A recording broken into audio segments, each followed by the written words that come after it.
Urdu ocean के मुअज़्ज़ज़ नाज़रीन अस्सलामु अलैकुम। मेरा ज़िंदगी का पहला ट्रेन का सफ़र था जो मैंने इकानमी क्लास में साहिवाल से कराची तक करना था। रात के 9:15 बजे गाड़ी स्टेशन पर रुक गई। सख्त सर्दी का मौसम और धुंध छाई हुई थी।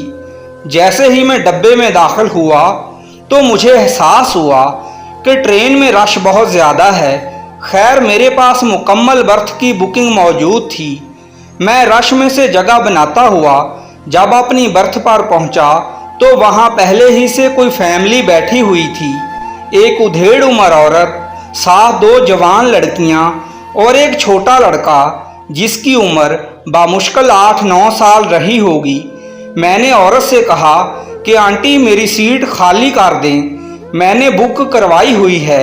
कहने लगी बेटा मैं जवान बेटियों को लेकर कहाँ बैठूं, गाड़ी में तो पाँव रखने की जगह भी नहीं है।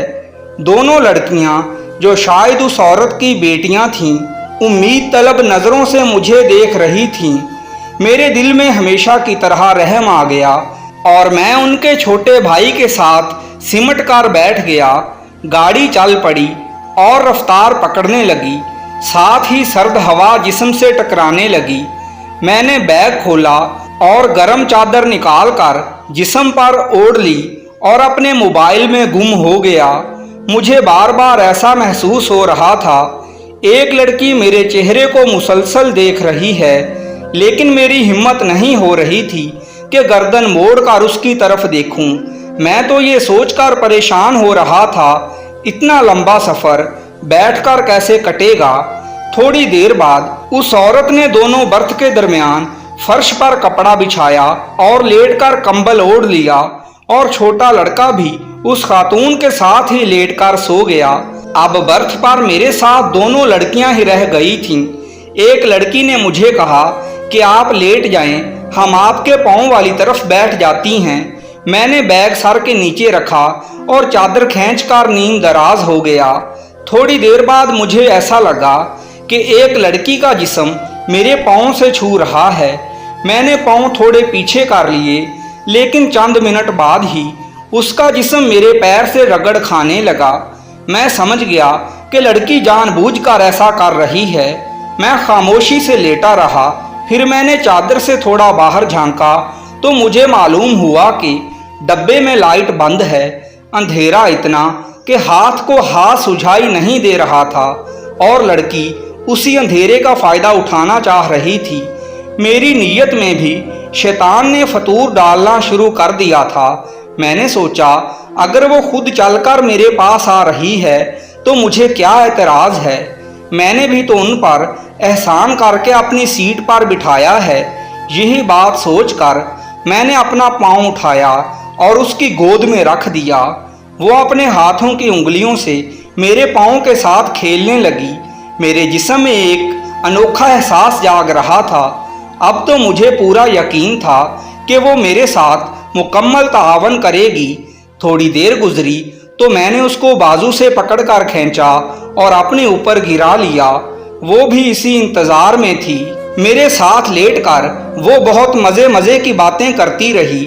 उसका नाम जरीना था। वो अपनी बहन, भाई और माँ के साथ सादिकाबाद जा रही थी। मैंने उससे कहा कि तुम्हारी बहन जाग रही है, उसको पता चल गया होगा कि तुम मेरे साथ लेटी हो। तो जरीना ने कहा उसको सब मालूम है, फिक्र करने की ज़रूरत नहीं है, वो मेरी बहन कम सहेली ज़्यादा है। उसकी बात सुनकर मैं मुतमईन हो गया और रात के अंधेरे में कुछ ऐसी शर्मनाक हरकतें भी करते रहे जो तहरीर के काबिल नहीं हैं। बहरहाल सफ़र बहुत मज़े का गुजर रहा था। फिर जरीना ने कहा कि मेरी बहन बैठ बैठ कर थक गई है, उसको भी अपने साथ लटा लो। मुझे क्या एतराज़ हो सकता था। अब सूरत हाल कुछ ऐसी बन गई थी।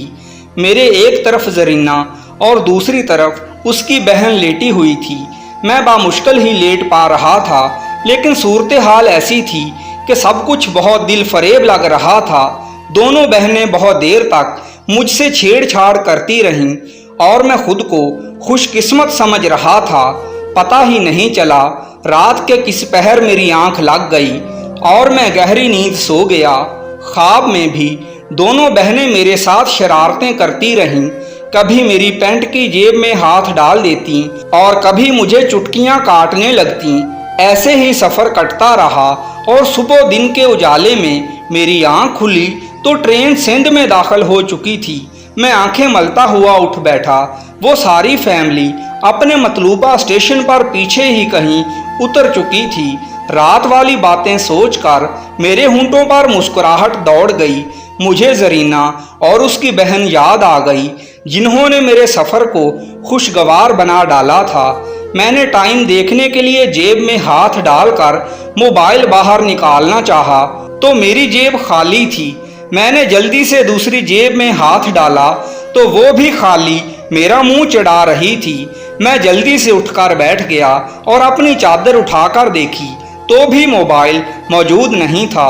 سیٹ کے اوپر نیچے، بیگ کی جیب میں، ہر جگہ دیکھ لیا لیکن موبائل نہیں ملا۔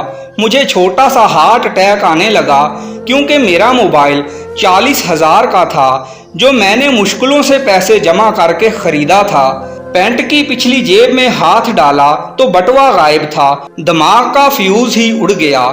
پہلے موبائل اور اب بٹوا دونوں غائب تھے۔ ہر جگہ پاگلوں کی طرح تلاش کرنے کے باوجود بھی کچھ نہیں ملا۔ بٹوے میں میرے 18,000 روپے، شناختی کارڈ، ATM کارڈ اور دیگر ضروری کاغذات تھے۔ اچانک میرے ذہن میں زرینہ آ گئی، جو بار بار میری پینٹ کی جیب میں ہاتھ ڈالتی تھی اور میں اس کی ادا پر قربان ہو رہا تھا۔ دراصل جب میں سو گیا تھا تو دونوں بہنوں نے بڑی تسلی سے میری جیبوں کی صفائی کر لی تھی اور مجھے موبائل اور نقدی سے محروم کر کے صبح سویرے چلتی بنی تھیں۔ جب سارا چکر سمجھ آیا تو میں سر پکڑ کر بیٹھ گیا۔ اب میرے پاس پچھتاوے کے علاوہ کچھ نہیں بچا تھا۔ میں نے کسی سے فون مانگ کر اپنے دوست کو صرف اتنا بتایا کہ سوتے ہوئے میرا موبائل اور بٹوا چوری ہو گیا ہے، اس لیے مجھے اسٹیشن پر لینے آؤ تو ساتھ کچھ پیسے لیتا آنا۔ اس کے بعد باقی کا سفر میں نے فقیروں کی طرح گزارا۔ نہ جیب میں پیسے تھے، نہ کھانے کو کچھ پاس تھا۔ شام کو جب میں کراچی ریلوے اسٹیشن پر اترا تو بہت بڑا سبق سیکھ چکا تھا۔ ایک رات کا مزہ مجھے تقریباً 60,000 روپے میں پڑا تھا۔ اس کے بعد میں نے بہت زیادہ سفر کیے لیکن کبھی کسی زرینہ یا سکینہ کے چکر میں نہیں آیا۔ پیارے ناظرین، کمنٹ میں بتائیے گا کہ میری آپ بیتی کیسی لگی اور ہمارے چینل کو سبسکرائب کر دیجئے۔ شکریہ۔